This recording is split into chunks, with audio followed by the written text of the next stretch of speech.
Blog Talk Radio.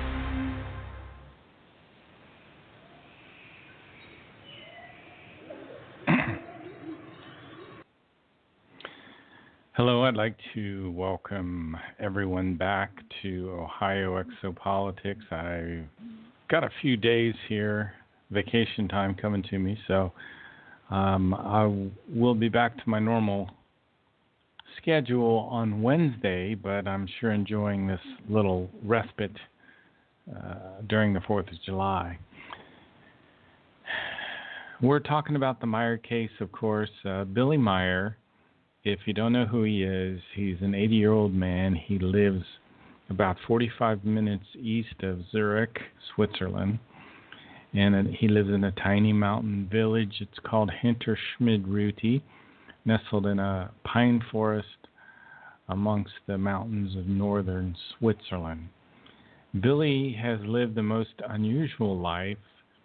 He had his first physical and telepathic contacts when he was a very young boy, about 5 years old. He started getting telepathic messages from a man named Svath. He was told to go out into the forest near his home and wait. And then shortly thereafter, out of the sky came this silvery pear-shaped craft, which landed nearby.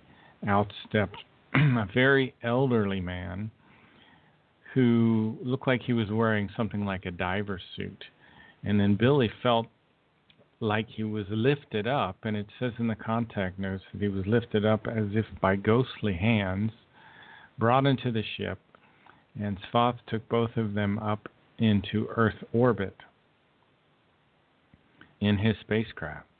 And Svath, who was a man, a human being from another world, started to tell Billy about Billy's previous lives, and that he had been the people that today we call Enoch, Elijah, Isaiah, Jeremiah, Emmanuel, and Muhammad.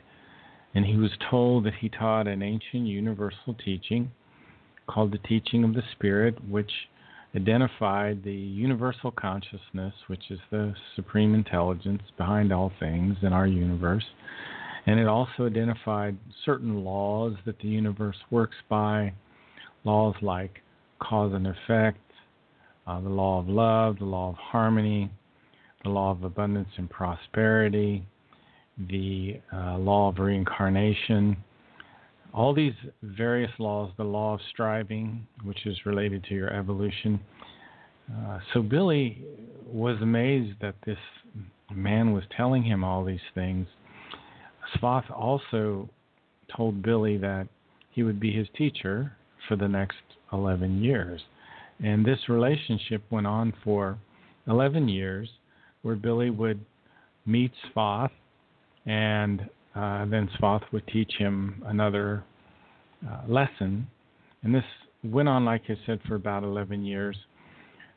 Billy lost a lot of normal schooling time, missed a lot of classes, and his father was very harsh, sometimes would beat him until he could neither sit or stand. So Billy, again, from a very young age, had a very difficult and trying life, but he had also a very rewarding life, and that he was learning this incredible information.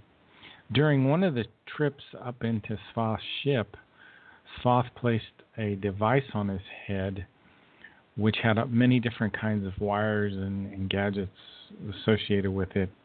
And it unlocked Billy's abilities that he had in previous lifetimes, abilities to look into the future and things like that. Svath told Billy that he should stay in the background and focus on his writings. And that's what he did. And one of his books that he's written is called The Might of Thoughts, which is a bilingual book. The title in German is Macht der Gedanken. I have the second edition, which came out in 2014. I believe the early edition came out in 2012. It is an amazing book. And in the foreword of the book, it it says, and this was written by Elizabeth Moosberger, it says, so the book which lies before you is dedicated to humankind which is ill in its consciousness, so that it can again find the creational natural way which it lost a long time ago. So this book helps us control our thoughts, and our thoughts actually ultimately lead to the circumstances of our life. So good thoughts lead to good feelings, and the feelings always come out of the thoughts. Feelings grow from the thoughts. Feelings are different than emotions. Emotions cannot be steered. They come up suddenly, and they're hard to rein in. But feelings grow. Feelings come from the thoughts, and then good thoughts and good feelings lead to good habits. And when you start to establish good habits in your life, that will eventually lead to good circumstances. So one of the things that we need to do in the controlling of our thinking is to do a little self-analysis. And it says on page 294, for example, in The Might of Thoughts, that if the human being consciously steers his or her life according to his innermost creational nature, he or she also loves and respects the results. In other words, we have basically two selves, so to speak. You have a innermost creational nature, which is influenced by your spirit form, and you have like a false self, which is threatened by your evolution. So you learned over time to listen to these impulses from your innermost creational nature. And steering means to guide or control the movement. So you want to guide and control the movement of your life. And if you do that through these impulses, which come from your creational nature, you'll love the results that start to occur. This is a very interesting process, and to really understand what's going on here, I think it's important to step back again and look at what the spirit form is. The spirit form is a fragment of the universal consciousness. It resides in the middle of our brain in an area called the superior colliculus, which is the area of our brain that integrates all of our senses and controls our sight. So the spirit form is the part of you that lives essentially for an eternity. In other words, your spirit form reincarnates. Your material consciousness and your body during this lifetime really only exist for that one lifetime. Now, when you die, your spirit form leaves your body, and it takes your consciousness with it. And it goes into this energy band around the planet where we live, and your memories, your consciousness from your previous life is processed in an area in the other world called the overall consciousness block. And all of the things that you've learned in the past life are distilled down into their essences, like love and respect and assiduousness and meticulousness and dedication and logic and rationality, and all these things that you've made progress on in this lifetime are distilled into their essences, and your spirit form absorbs these. And your spirit form gets strengthened, and then the next thing that happens after all of these previous life experiences are distilled down, these evolutive values are programmed into the new subconsciousness. Because in the other world, in the realm, in the spirit realm, we get a new personality, a new conscious, unconscious, and subconscious mind, a new consciousness, and your evolutive values are programmed into your subconscious. And then the spirit form leaves the spirit realm and takes with it the conscious mind and moves back into the material realm, into the body of the fetus after the sperm fertilizes the egg. 21 days, it moves, the spirit form comes into a child that's 21 days old, and that spirit form contains the energy which branches throughout the whole body. It causes the heart to beat, and the mind starts to think again. So where this book comes in is helping you evolve faster in your current lifetime. And there is something called the law of harmony, which means that we learn to think in a neutral, positive, equalized manner. In other words, you're not negative, you're not way ridiculously positive either. You want to have the following things. You want to have optimism, you want to have confidence, you want to be cheerful, you want to be relaxed, you want to be enthusiastic, and you want to be thankful. So those are the characteristics of your thinking that we're searching for. During the previous show yesterday, we talked about enthusiasm. And enthusiasm is an important thing. In the life of a human being, enthusiasm for knowledge, truth, wisdom, and evolution can work wonders, as the saying goes. Enthusiasm is kind of like a magic spell. Enthusiasm kind of re-educates your whole view on life. And how do you get enthusiasm? Well, enthusiasm, if you have harmony in your thinking, it tends to lead to enthusiasm. And one of the things that you can do is you can have something called a wish idea or a wish imagination. It's talked about on page 322. It says, such a value only rises to the manifestation of wish ideas and wish imaginations which are capable of manifesting.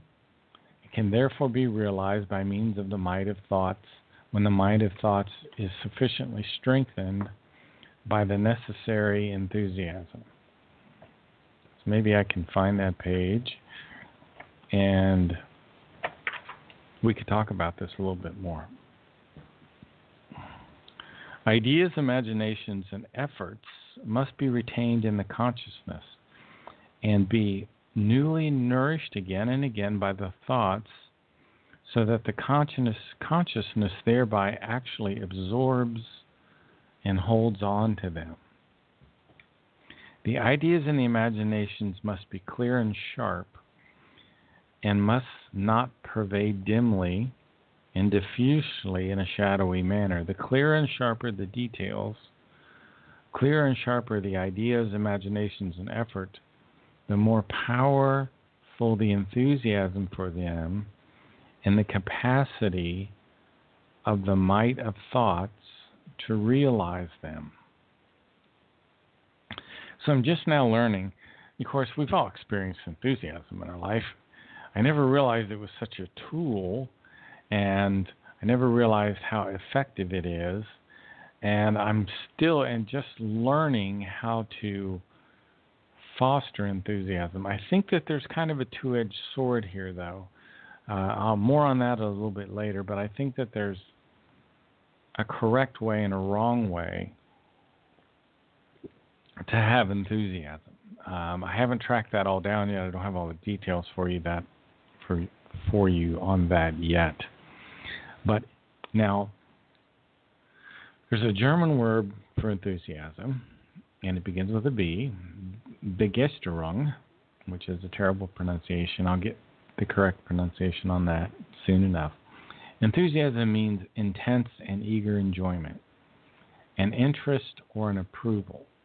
In Latin, ethos means having a God within. Enthusiasm originates from the Greek meaning possessed by a God's essence. applied by the Greeks to manifestations of divine possession, etc., etc. But really, it's like having this incredible power within you. And if you have enthusiasm, you'll feel raised to evolutive heights, and it can be on a moment-by-moment basis. So, but you shouldn't lose your neutral positive. Be careful in enthusiasm to not become, make sure you don't become overly positive, because then you're out of balance. You've lost the law of harmony. That's probably all I'm going to talk about in terms of the Might of Thoughts today. I wanted to chat a little bit about overpopulation, which is a touchy subject with some people. Let me play a clip for you. I found a guy that is very interesting. This guy's a character. He's quite humorous in some senses of the word. I was in the beginning, I'm not now, on the fence about overpopulation.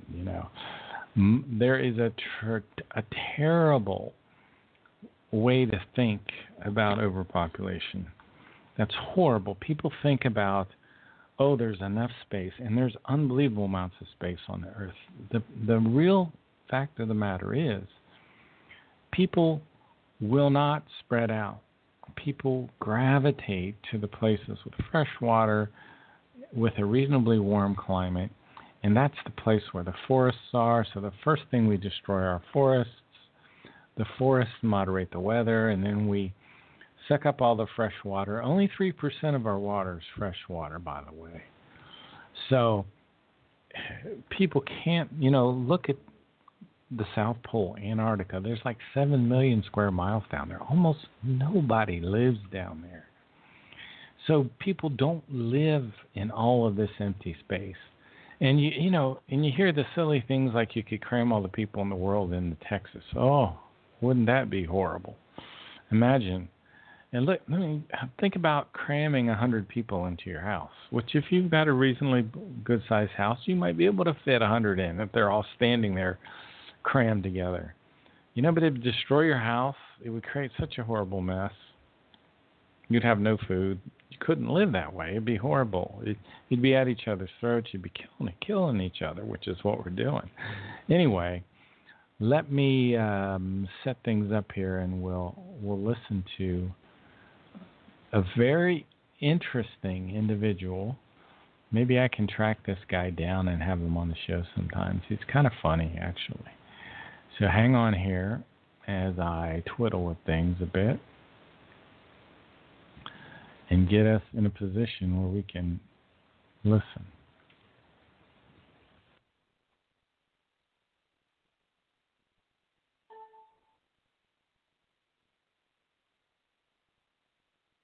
Every time the subject of overpopulation comes up, there's always this guy, or I guess sometimes the girl, who comes out with this shit, goes like this.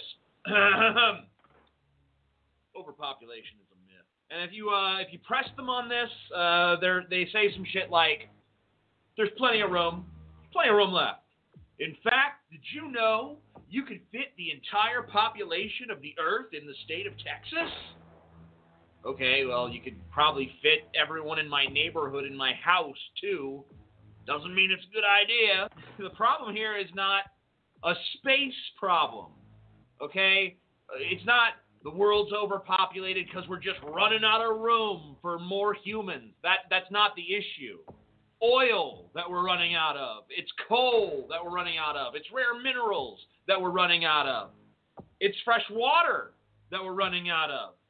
The Food and Agriculture Organization of the United Nations says that by 2025, 1.8 billion people will be living in regions with extreme water scarcity.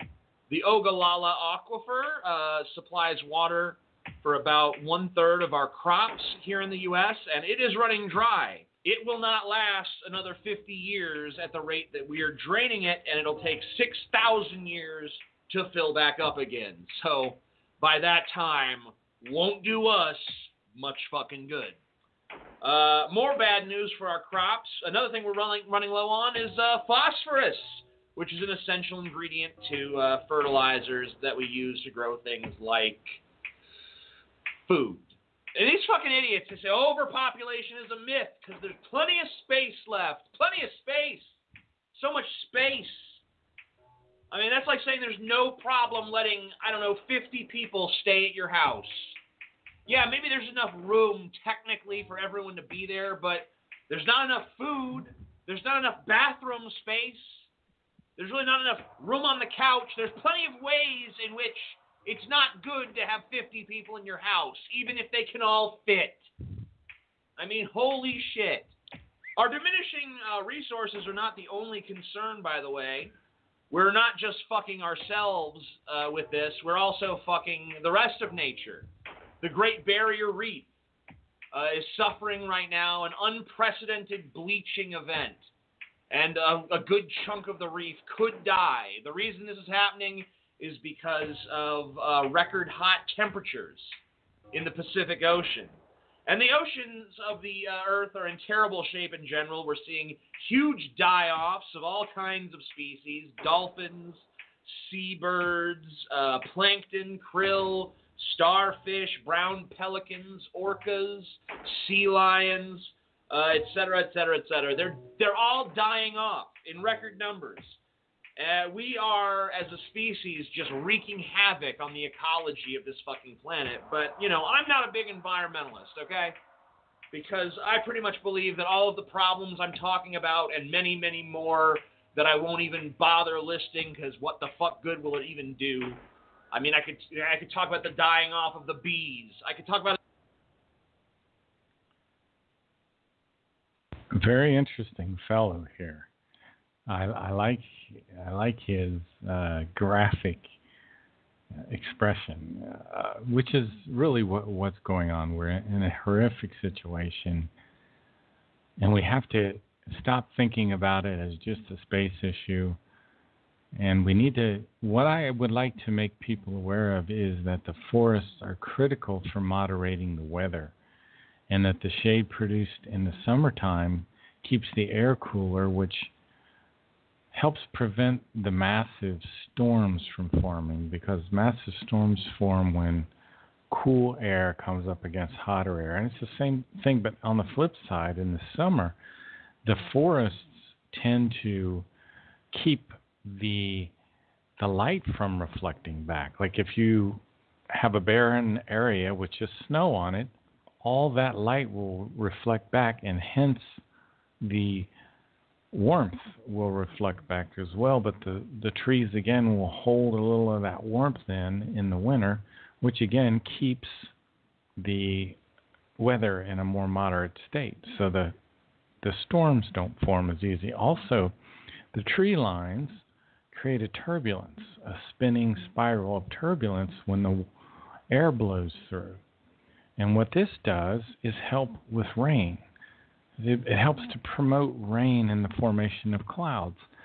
So these forests are critical for the moderation of our weather, for the prevention of erosion, and for the creation of precipitation, for rain. So all of this plays a role. In many ways, I think the biggest danger to the earth is not the nuclear bomb, but the bulldozer, because the bulldozer is the tool for providing for this gigantic population that we have. The next guy I'm going to play a little bit of is Sir David Attenborough, and this is a quiet clip, so I'll have to turn up a bit.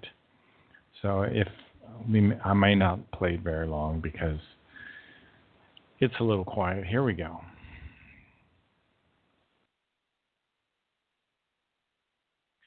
50 years ago, when the WWF was founded, there were about 3 billion people on Earth.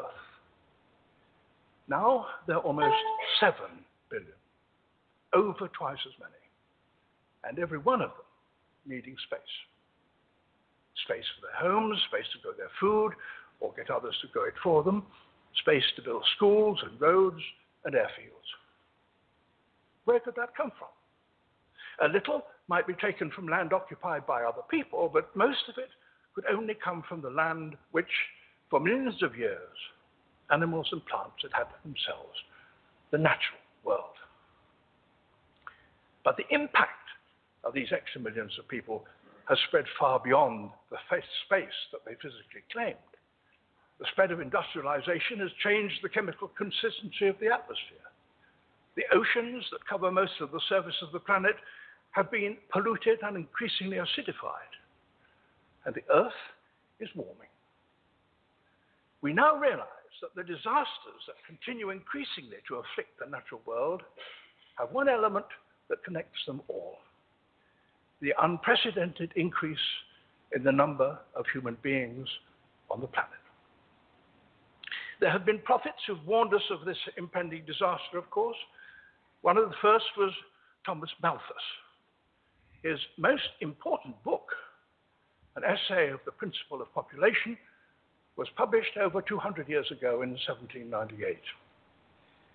In it, he argued that the human population would increase inexorably until it was halted by what he called misery and vice. Today, for some reason, that prophecy seems to be largely ignored, or at any rate disregarded. It's true that he did not foresee the so-called Green Revolution, which greatly increased the amount of food that can be produced in any given area of arable land. And there may be other advances in our food-producing skills that we ourselves still can't foresee. But such advances only delay things. The fundamental truth that Malthus proclaimed remains the truth. There cannot be more people on this earth than can be fed. Many people would like to deny that this is so. They would like to believe in that oxymoron, sustainable growth. Kenneth Boulding, President Kennedy's environmental advisor 45 years ago, said something about this. Anyone who believes in indefinite growth in anything physical on a physically finite planet, he said, is either mad or an economist. The population of the world is now growing by nearly 80 million a year, 1.5 million a week, 250,000 a day, 10,000 an hour, growing. In this country, it's projected to grow by 10 million in the next 22 years.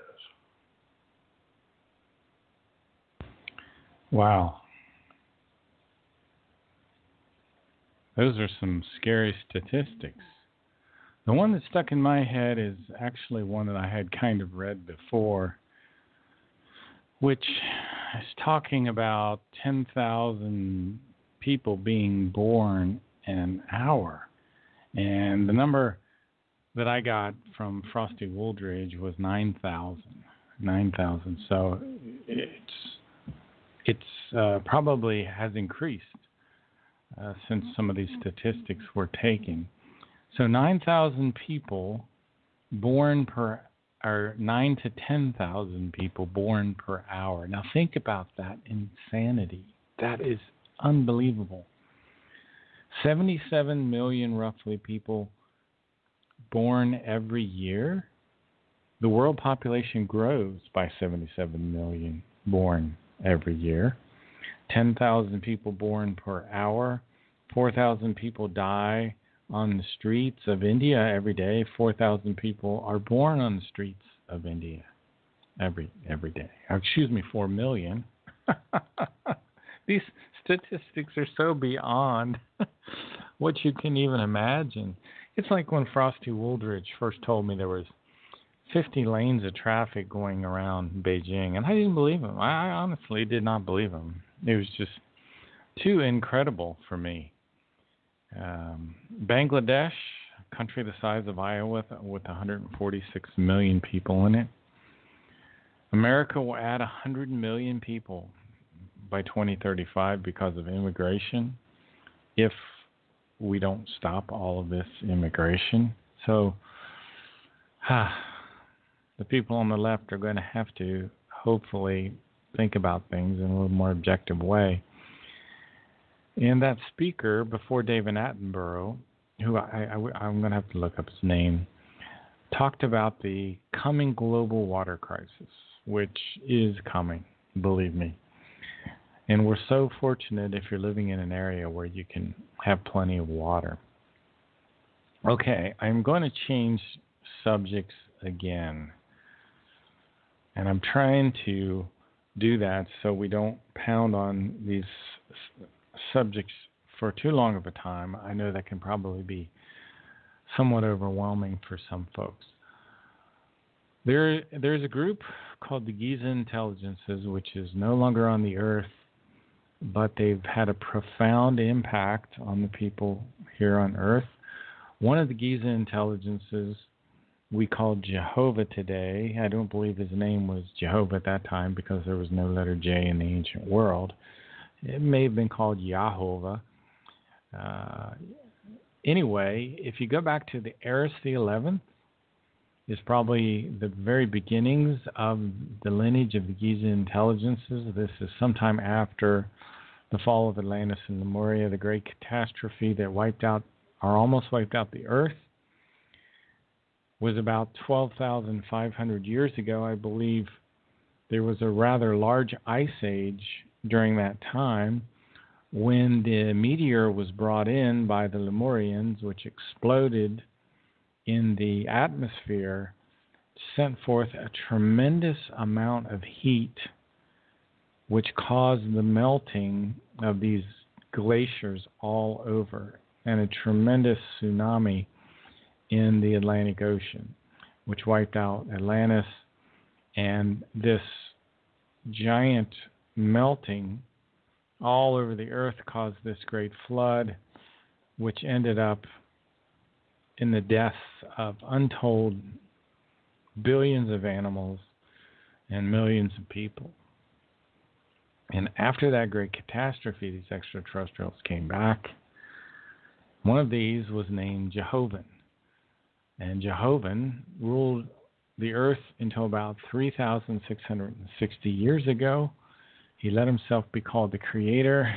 Jehovah was murdered by Jehav, and Jehav was murdered by Erisame. So what would happen is these cruel, I call them the Elohim, is what they're kind of called in Hebrew, the Old Testament. The Elohim ruled on the earth for thousands of years.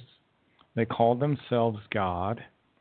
And typically what would happen is that the sons would kill the fathers. They were brutal people. Jehav ruled wickedly and screamed for blood and revenge. And again, he let himself be proclaimed as the creator. He had three sons, Erisame, Ptah, and Salam. Erisame was the one that murdered his father, Jehav. And Erisame returned to the earth and settled down with his army in the land of Egypt, in the old cubicle constructions that were far below the Giza Plateau that had been around for 70,000 years. And deep within the interior of the earth and below the pyramids, these extraterrestrial humans established themselves in these rooms and constructions below the Great Pyramid of Giza, and it became a center for their wicked purposes.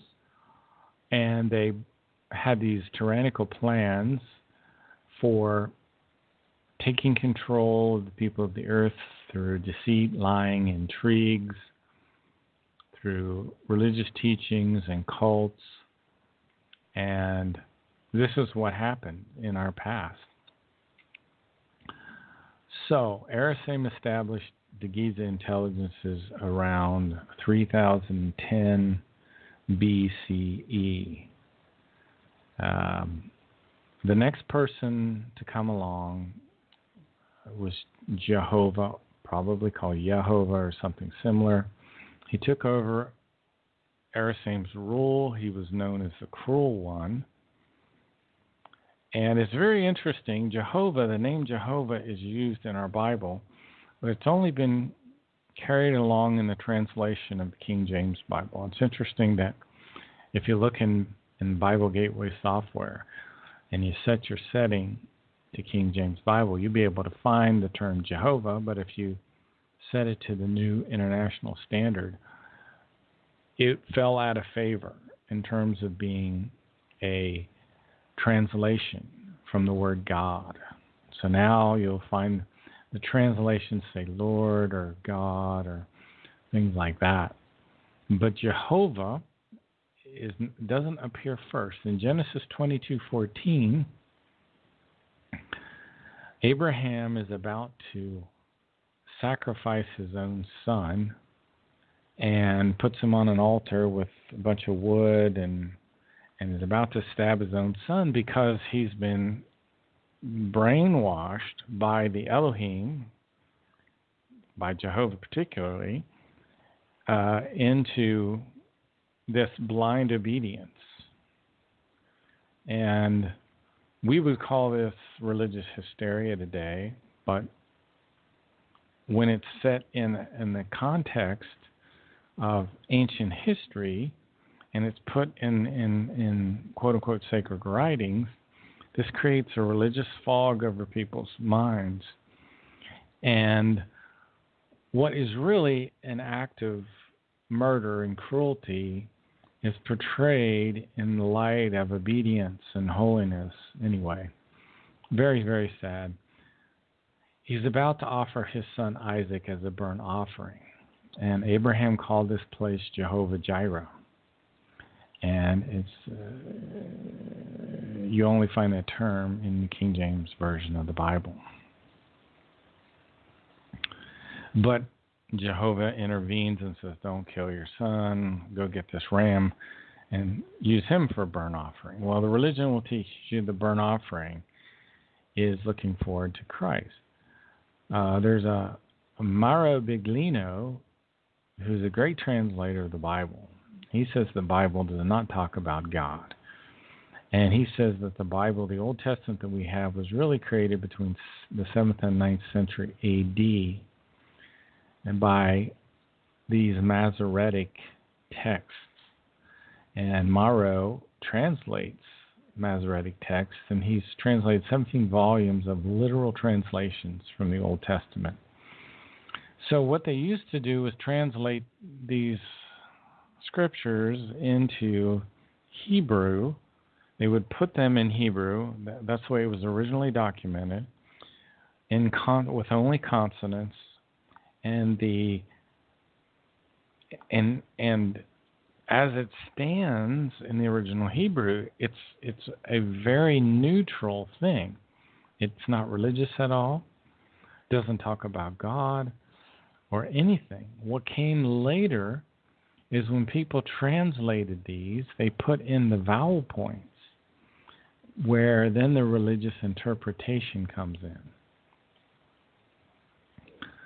So it's a very strange thing. The Maya information tells us these Giza intelligences were extraterrestrial humans who for a while had a base underneath the Great Pyramid, and Billy actually was taken down there when he was 16 years old by an extraterrestrial woman named Asket, and she showed him the ancient spacecraft they had down there and the smaller ships and the strangely dressed guards, and they also had religious paraphernalia down there, like a perfect replica of the cross and of the crown of thorns and these sorts of things.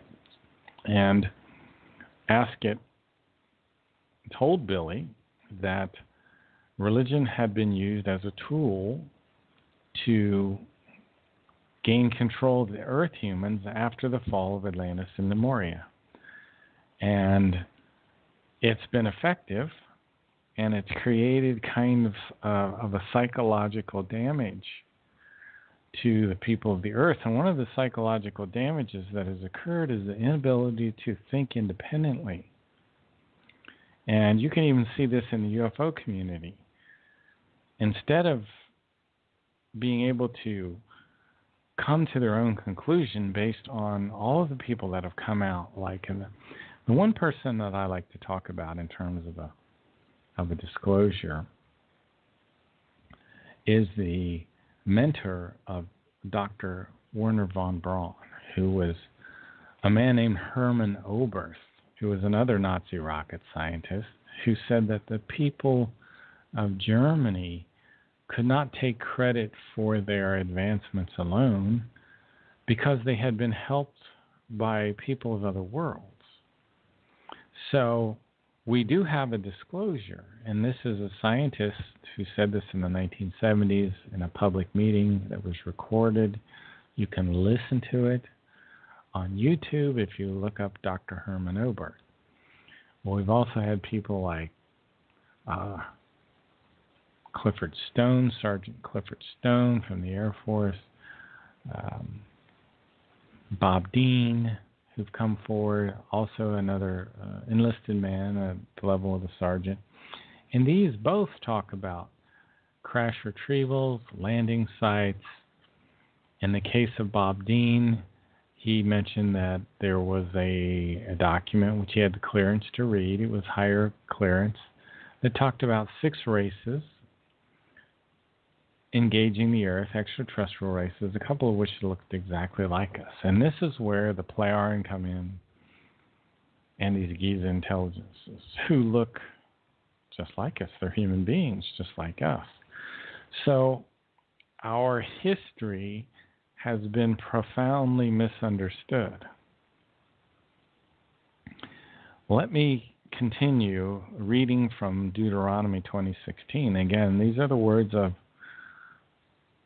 one of these Giza intelligences, probably Jehovah, or Jehovah as he's called today. However, in the cities of the nations, the Lord your God is giving you as an inheritance, do not leave anything that breathes. Completely destroy them, the Hittites, the Amorites, the Canaanites, the Perizzites, the Hivites, the Jebusites, as the Lord your God has commanded you. Otherwise, they will teach you to follow all the detestable things that they do, worshiping your gods, and you will sin against the Lord. You will sin against the Elohim.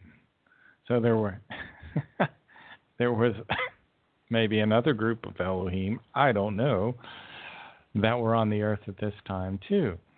And if you look at Numbers 31:7, you'll see where the genocide was taking place, where Israel had basically at least killed all the soldiers of the Midianites, and then they were told to go back in and kill the women and the children, but to keep the virgins for themselves. So they kept 32,000 virgins. Unbelievable number. 32,000 virgins / concubines / sex slaves. I don't know how you want to look at it. But how is it that they're so evil that they're worthy of death, except for 32,000 hot babes that the Israelites wanted? Or who knows? I mean, I think that the Elohim, the Giza intelligences, wanted to make Israel powerful because Israel was under the control of these teachings, these Giza intelligences. And they were going to use Israel to gain control of the whole world. Which, ironically, even though the Giza intelligences are dead and gone, it still seems like that particular group, or one branch of that group, is behind a lot of the intrigues that go on today. Believe me, it wasn't just Hitler being evil that wanted him to go after the Jews. The whole culture of Germany was being attacked by certain elites. They were putting all kinds of pornography into Germany, and they were destroying the culture intentionally. They were destroying the culture. That's why the book burning came about in World War II. We're not really taught about that, but a lot of the books that were burned was just the pornography that was being thrown into Germany at this time. And we still have the same kind of things going on now. So, I was always kind of middle of the roads about the whole Jewish thing, and I don't want to say all, but I think that there's just a subset of this group that's probably behind a lot of the intrigues and a lot of great, of course, Jewish people in any group, a lot of great people. So we don't want to make grotesque generalizations in any way. But I want to go on a little bit about the potential civil war that we're facing in this country. And it's a scary thing that's coming. Let me try to play a few clips here, and we'll continue discussing this. Hi, everybody. Stefan Molyneux, Freedom Main Radio. Hope you're doing well. Back from the front lines, our good friend Mike Cernovich, organizer of the Deplorable, U-boat commander of Periscope Excellence, and soon to be on Right Side Broadcasting with a new podcast called Right Mindset. Mike, how are you doing? Doing great, man. Good to be back. Good to be. Who knew that in 2000, the current year, the joke is, who knew in the current year I would just be glad to be home safe? Okay, so a lot of stories are swirling around the Deplorable. We've talked about some of the stuff that happened on this show.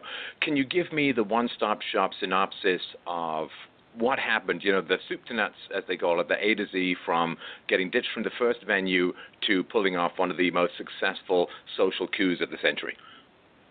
Yes, of course. So some friends and I, we had a kind of grassroots social media activist thing called MAGA 3X, which was based on Grant Cardone's excellent book, The 10X Rule, which has become a meme in of itself, which is 10X your life. Now, I don't think 10Xing your life is realistic because people think I'm going to do just 10 times more than I did today. 10 is a lot.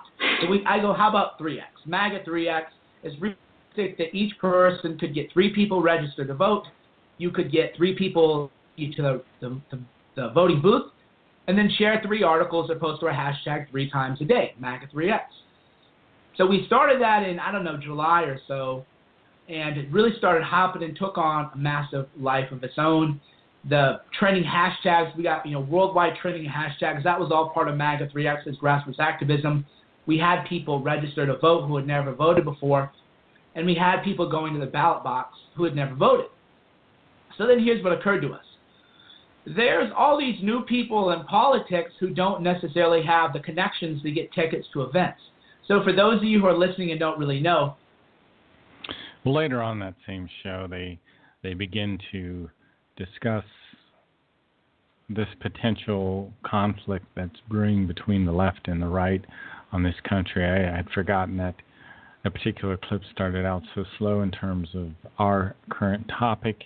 The Meyer material says that by 2020, we may have civil war here in the U.S. I'm hoping that doesn't happen. I think that there's very good possibilities that we'll get more time at the very least, or that it won't happen at all. Let's continue to our next clip today. We're going to lose the whole country to a bunch of bloodthirsty communists and pedophiles if we don't back the president. Ladies and gentlemen, I've got intel here that I've not been allowed to tell you, but there is a civil war going on in the government right now. Even having commercials right now, when we have a new Iraq war for like a week, they don't have ads on radio, or when 9/11 happened for about a week, there were no ads on radio. I don't have words to describe to you how much trouble this country's in. The Democratic Party has been working for the Communist Chinese for at least 20 years. Because, see, once they took money from the Chinese, they all got compromised. And now a lot of the Republican leaders are working for them. And I have a lot of intel I'm not allowed to share with you that's directly from the president. So both the Democrats and the Republicans are taking money from the Chinese. And this is a really bad state we're in. That means our government is filled with traitors. That may be no surprise to a lot of you. But let's go to our next clip. which there's a colonel that's coming out that's starting to talk about some of this. His name is Colonel Schaefer.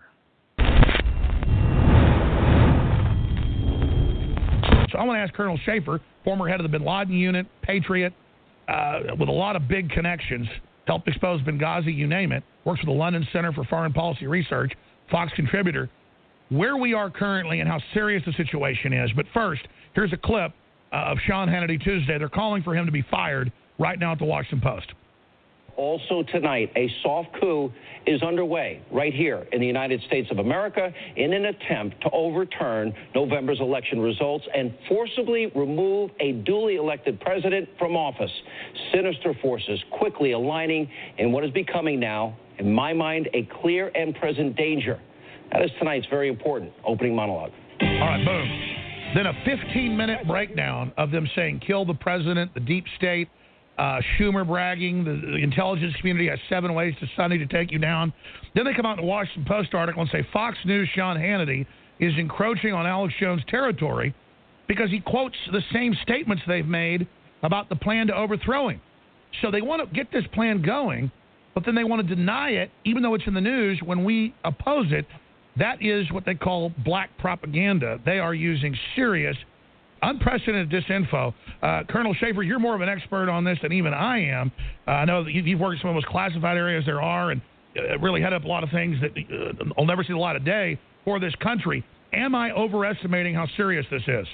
No, Alex, thank you for having me on. And no, you're laying it out completely correctly. You're essentially outlining the situation based on their own verbiage. And, of course, then when they get caught in the open daylight, they then try to say, no, we never said that. It's all about you. Same way the deep state goes about saying the deep state doesn't exist. And as you pointed out, and this is the first time you and I have spoken since. I've been a real supporter of Trump. However, after he sent those cruise missiles against Syria and attacked that airfield, and since we've shot down one of the Syrian jets, which is not even being covered, I've really started to wonder if Trump may be being controlled by these dark forces. Here's David Icke with some very interesting thoughts on Trump. Well, a term that's been very much in the news since Trump came to office is something called an executive order. Now, this is a subject that I've talked about and written about going way, way back, because it's an extraordinary thing to happen in what is called a democracy. When one man can sign his name at the bottom of a piece of paper without any public debate, no debate anywhere else in the political system, and change the law of the land in fundamental ways, often. And the executive order was described very well by an aide to President Clinton, when he said, swish of the pen, law of the land. And that's what it is.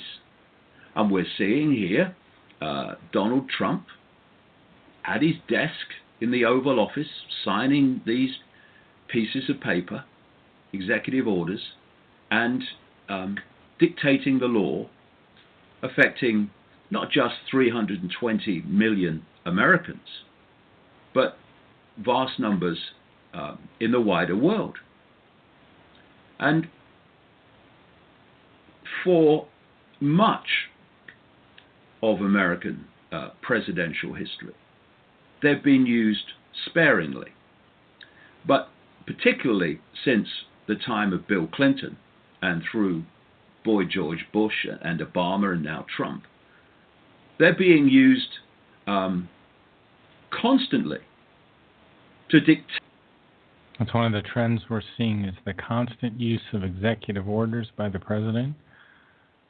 You know, just going right past the Congress,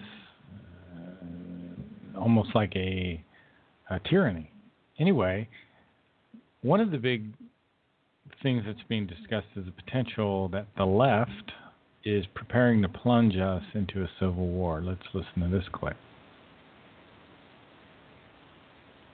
This is war. It's called information operations, information warfare. Trump has to move against these people, and I know high-level folks are advising Trump to get rid of this whole nest of leakers he's got. Go on the offense, indict Hillary. You've got her cut and dry. Go after Obama. They want to fight. They're about to get one, because if we don't, they're not going to give us quarter. They don't want to make a deal. They don't want to compromise. The globalists want to win because they know the people all over the world are turning against them. Here is Colonel Schaefer breaking down the info war. For better or for worse, is the ultimate classification or declassification authority. He can talk to anybody about anything, no matter what the level is. And beyond that, I understand that things were instantly twisted by the National Security Council staff and leaked, obviously, to the Post. And there was a very delayed, very muted response where they should have been right up there outlining the facts right up front about how this is completely false. So I think they, like you point out, the White House communication staff has to believe they are now at a state of war. This is war. It's called information operations, information warfare, and clearly the other side, the deep state and the Clinton folks, and I have to say some folks on the Republican side are all lining up. The battle lines are drawn, and it's time for people to understand how to deal with this as if like it's a war. The deep state is committed to maintaining this assault. It seems. I mean, we're not even 4 months into the Trump presidency, and the assaults continue, the attacks continue, and we have, as you indicated at the outset, the New York Times and the Washington Post, these are no longer fake news. I mean, they are, it's an entire psyops. It is a disinformation campaign from previous, former journalists. The disinformation that's coming from CNN and places like that, it's incredible. We got another clip here. I'm more convinced than ever that America is headed for a civil war. And I do mean a kinetic war, an actual blood spilled in the streets kind of war. And it's very sad to come to this conclusion, but you can't avoid it if you watch the total insanity of the mindless left. And some of the latest things that they've come up with, I mean, not only are they flag burners who hate America, they hate the American flag, they hate the Constitution, they hate the Founding Fathers, they hate white people, they hate masculinity, they hate soldiers and veterans. I mean, the list just goes on and on. They hate firearms and the Second Amendment. They hate free speech. They're not tolerant. They're actually intolerant of anyone who doesn't agree with them. I mean, it's the left, the people on the left who are the bigots, the racists, the intolerant, mindless sheeple, obedient, thought-controlled zombies, indoctrinated mounds of shivering, just nonsense. They have nothing. They hate facts, and they keep spouting alternative facts to each other. We'll use that phrase against them, you see.